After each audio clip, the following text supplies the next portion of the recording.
SMT Nation, we back. Nation, AT&T actually had a pretty good quarter. There's a lot of things that we learned today about the business, how it's going. There's some current things happening. There's some stuff happening down the line. Stuff that I find interesting, stuff that impacts the customer. I'm going to talk about basically everything from the earnings call from the CEO, John Stankey, and the CFO, Pascal, in regards to the quarter, and then forward-looking through the rest of this year. Because there's so much content in this video to discuss, there are video chapters in the description and built into the video timeline. So you guys can take advantage of those. I've broken down the video into financials, fiber, wireless business, and then the mobile network. Okay, so those segments will be broken down for you, and you guys can kind of jump back and forth, move between them, and have that nice organization. If you appreciate that, let me know by commenting, liking, rating this video, and giving us a share. All right, and some other ways you can also help support the channel is buying us a coffee. Want to support your favorite creators?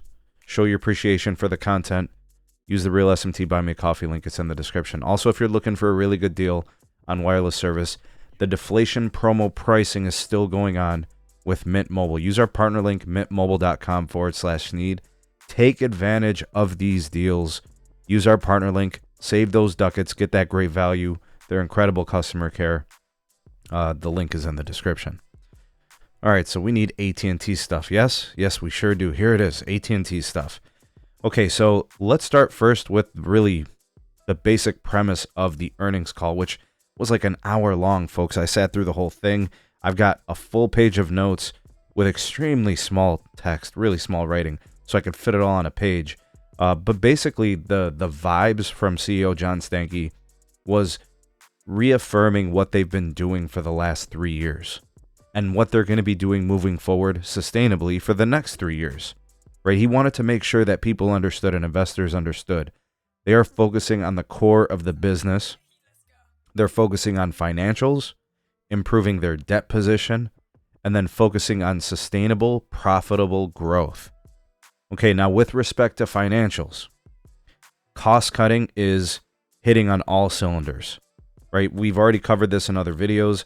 They have been surplusing lots of employees. They are down tens of thousands of workers, and we have instantly seen improved cash flows and margins.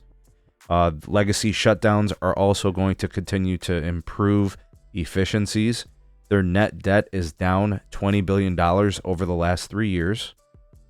And the free cash flow will be used to continue to reduce that debt load.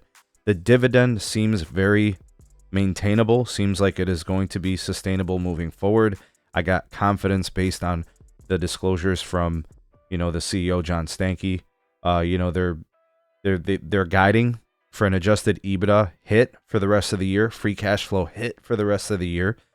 They indicated that peak CapEx is going to be at the end of this year, and peak free cash flow will be, Q4. So that's a great combination. That's what investors wanted to hear.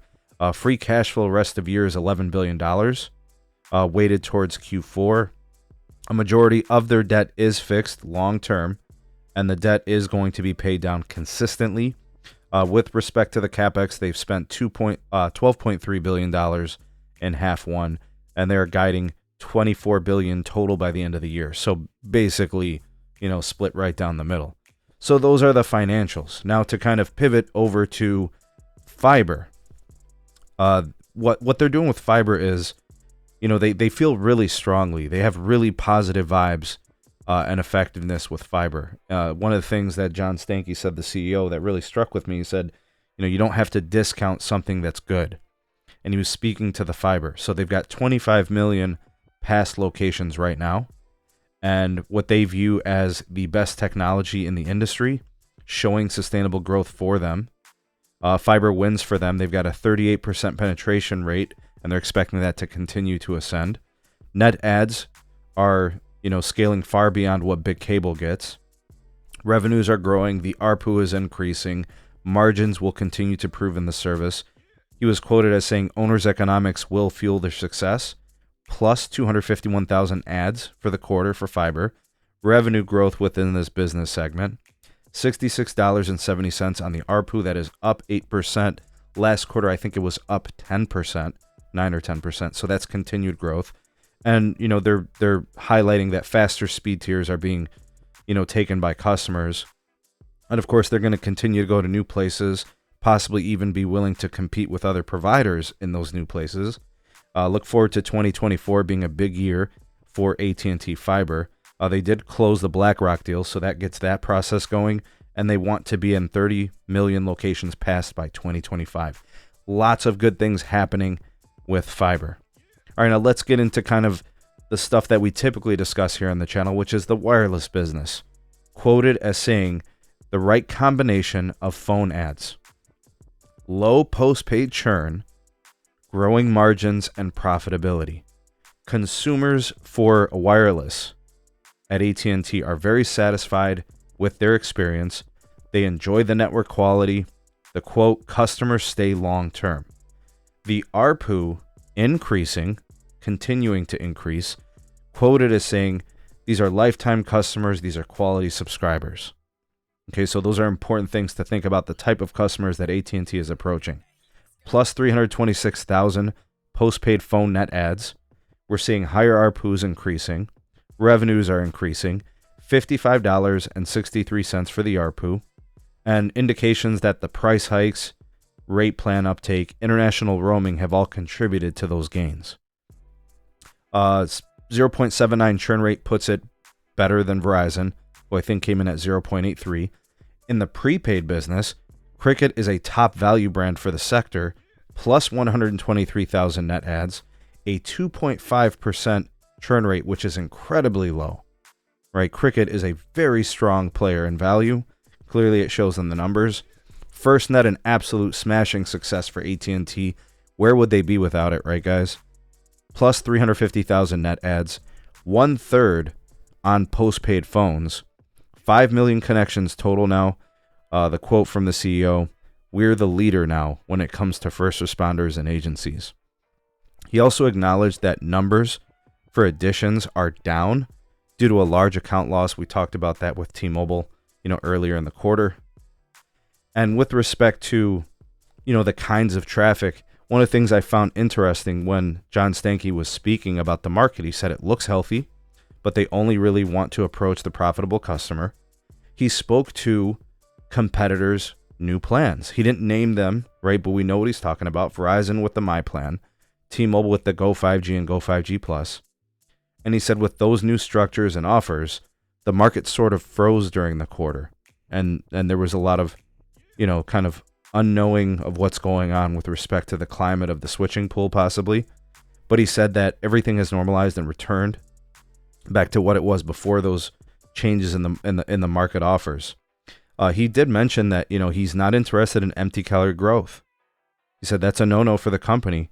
They want long-term valuable customers, right? So he said that a few times during the earnings call. Also some other stuff to kind of highlight, which I think is important. He threw a lot of shade at big cable, not profitable customers, things like that. He threw a lot of shade at T-Mobile and Verizon, not by name, but a few different times indirectly, calling basically, like the 5G race, that pissing contest of who's got the most pops and all that. They're really not going to push that narrative. He also talked about lead. They're dealing with it scientifically, no risk, low risk, ongoing testing and precautions, and there's a legal thing going on at Lake Tahoe. But he really seemed to downplay it, and he's going to let that process play out. All right, now the last segment we'll discuss is the mobile network, which might be the most disappointing thing for a lot of you. I know a lot of people want to see AT&T be more like Verizon, be more like T-Mobile with respect to that 5G race. Folks, it is not going to happen. With respect to the 5G network in totality, AT&T has 290 million pops nationwide. With respect to their 5G Plus, their dedicated mid-band 5G build, which comprises of C-band and DoD, they currently stand at 175 million pops. Verizon is probably closer to 220 million, maybe 225 million by the time you guys are watching this, right? And it's just the spend to the wireless network versus the spend to fiber, right? They're two companies doing things very differently. And of course, T-Mobile has been building a dedicated mid-band 5G network for over 3 years. And the way AT&T looks at it is they want to get to 200 million pops by the end of the year. They said they're going to get there. They're focusing on efficiency in the upgrade process. Their network is fine. The customers are satisfied. They're going to upgrade at the time that fits.